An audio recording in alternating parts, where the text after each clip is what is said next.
Bapak Ibu yang terhormat, dimanapun Anda berada, para rekan-rekan pendidik, senang bertemu kembali bersama saya Edi Wungaria.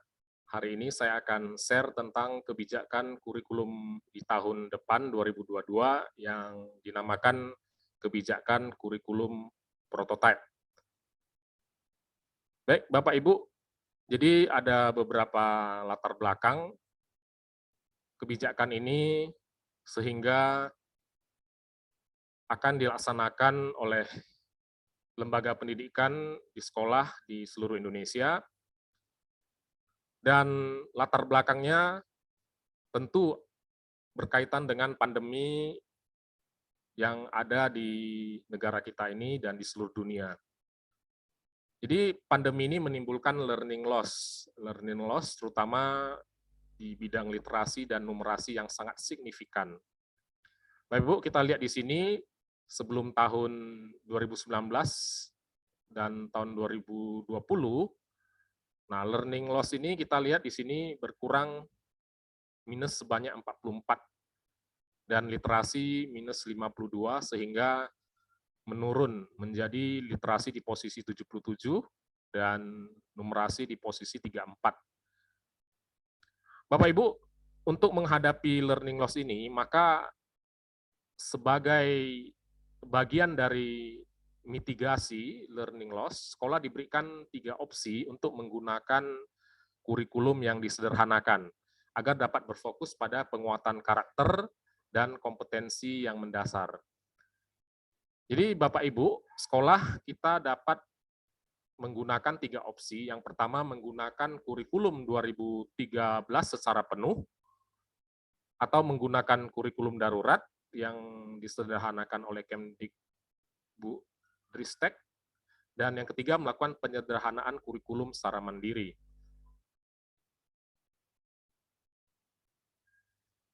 Kemudian kita lihat ada yang istimewa kalau kita menggunakan kurikulum prototipe ini, Bapak Ibu, di bidang MAPEL, itu di jenjang SD, IPA dan IPS digabung menjadi IPAS, bahasa Inggris sebagai mata pelajaran pilihan. Kemudian di jenjang SMP, mata pelajaran informatik menjadi mata pelajaran wajib. Kemudian akan ada panduan mapel informatika dan guru tidak mesti lulusan dari informatika. Nah, jadi melihat keadaan belajar daring, pemerintah juga mengedepankan ya informatika ya, teknologi kepada anak didik kita. Kemudian untuk jenjang SMA, itu program peminatan penjurusan itu tidak diberlakukan.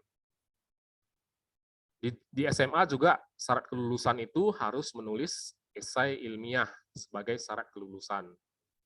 Nah, kalau di S1 mungkin kita buat skripsi ya, S2 tesis, S3 disertasi. Jadi di SMA ini peserta didik ya diwajibkan untuk menulis esai sebagai pengembangan bakat literasi mereka dan numerasi mereka.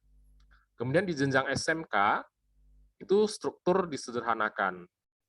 Nah, mata pelajaran umum dan mata pelajaran kejuruan saja. Namun persentase kelompok kejuruan itu meningkat dari 60% ke 70%. Kemudian biasanya PKL hanya beberapa bulan itu menjadi mata pelajaran wajib, dan PKL itu wajib minimal 1 semester atau setengah tahun ya Bapak Ibu. Nah, dari kesimpulan ini kita lihat pembelajaran berbasis proyek itu dikedepankan di semua tingkat dari SD, SMP, SMA, dan SMK. Artinya untuk mewujudkan peserta didik yang berbakat, berintelek tinggi, yang memiliki moral, cakap, dan berbudi pekerti tinggi, itu kita bisa melakukan pembelajaran dengan cara menghasilkan proyek. Namun proyek ini berhubungan dengan bakat, minat, dan berhubungan dengan moralitas pendidikan budi pekerti. Nah, kemudian Bapak Ibu, dan tidak kalah penting di sini, di sekolah-sekolah lokal itu kita harus melakukan pembelajaran sesuai dengan kemampuan murid ya. Dan di setiap sekolah itu atau di setiap daerah mungkin level kemampuan murid itu berbeda ya dengan di sekolah lain. Nah, ini kita diberikan kebebasan untuk mengajar pada track level. Jadi sebelum Bapak Ibu mengajar di sekolah tersebut, Bapak Ibu harus survei dahulu kemampuan si murid ini sampai mana begitu ya. Nah, ini namanya melakukan penyesuaian dengan konteks dan muatan lokal. Nah, di sini karakteristik kurikulum prototype di PAUD, SD, SMP, ini sudah saya dapat dari Kemdikbud. Nah, Bapak Ibu nanti bagi yang mau filenya, silahkan nanti hubungi saya di kolom komentar di bawah ini. Nah, kalau di PAUD itu proses belajar itu diutamakan yang bermain dulu ya. Kemudian penanaman literasi dini itu berbasis buku bacaan. Nah, berbasis proyek itu penguatan profil pelajar Pancasila pada saat hari besar dan perayaan tradisi lokal. Kemudian di SD, itu sudah tadi dipaparkan, dan ditambah integrasi computational thinking dalam mata pelajaran Bahasa Indonesia, Matematika, dan IPA. IPAS ya, jadi digabung IPA IPS menjadi pelajaran IPAS. Kemudian di SMP kita lihat tadi juga sudah dipaparkan. Jadi guru-guru itu yang informatika ya tidak perlu berasal dari jurusan informatika. Jadi guru juga mendapatkan bimbingan agar menjadi guru informatika. Jadi tidak harus tamatan komputer ya. Kemudian pembelajaran berbasis proyek ini itu untuk menguatkan profil pelajar Pancasila itu dilakukan minimal 3 kali dalam 1 tahun ajaran. Kemudian di SMA, Bapak Ibu kita lihat di sini lebih fleksibel ya, karena pilihan pada level mata pelajaran bukan program peminatan. Dan di kelas 10, pelajar menyiapkan diri untuk menentukan pilihannya. Di 11-12 itu pelajar mengikuti mata pelajaran dari kelompok mapel wajib, memilih mata pelajaran dari kelompok MIPA, IPS, Bahasa, dan Keterampilan Vokasi sesuai minat, bakat, dan aspirasinya.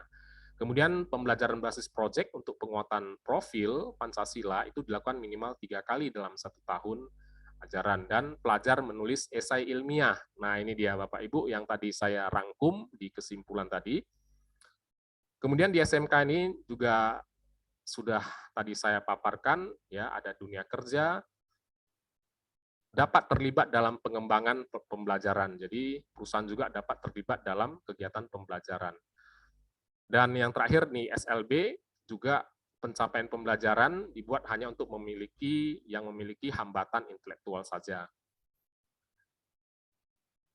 Baik Bapak Ibu, demikianlah paparan saya tentang kurikulum prototipe di tahun depan. Mudah-mudahan ini dapat memberikan gambaran kepada kita bagaimana kita mempersiapkan diri ke depannya.